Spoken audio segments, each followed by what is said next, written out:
আসসালামু আলাইকুম সুধী দর্শক মণ্ডলী, আমরা এখন আছি বিখ্যাত লেখক, আধুনিক সাহিত্য যুগের সম্রাট সাহিত্যিক হুমায়ুন আহমেদের সমুদ্র বিলাস নামে যে বাড়িটি করেছিলেন, এই বাড়ির সামনে আমরা এখন আছি।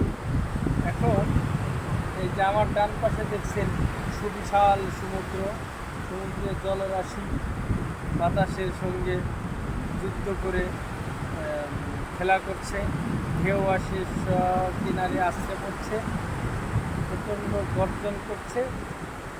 এখানে প্রতিটি মানুষেরই জীবনে অন্তত একবার হলেও আসা উচিত।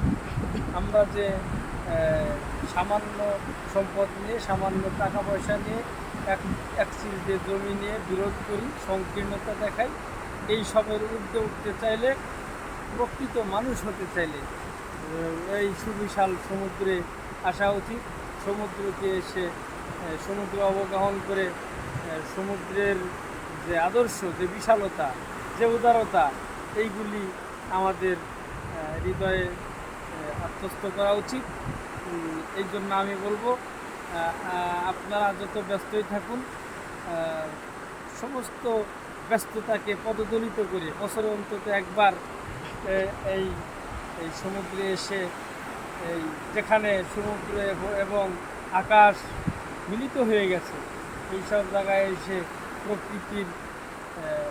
প্রকৃতির বৈচিত্র্য, প্রকৃতির নীলাভূমি দেখে যাওয়া উচিত। তাতে করে আমাদের ইমানও ভারী হয়ে যাবে। আল্লাহ পাকের যে কত বৈচিত্র্যময় সৃষ্টি জগৎ, তা থেকে আমরা সম্যক জ্ঞান লাভ করতে পারবো। তো দর্শক, আমি বলবো, আপনারা যে যতই ব্যস্ত থাকুন, অন্তত বছরে একবার দুইবার হলে এই সমস্ত জায়গা পরিদর্শন করে দেখে নিজেকে বিশাল থেকে বিশালতার মনের অধিকারী করুন। এ আশাবাদ ব্যক্ত করে আমি ভিডিও থেকে নিজেকে গুটিয়ে নিচ্ছি। আল্লাহ হাফেজ। সবার জন্য অনেক অনেক শুভকামনা।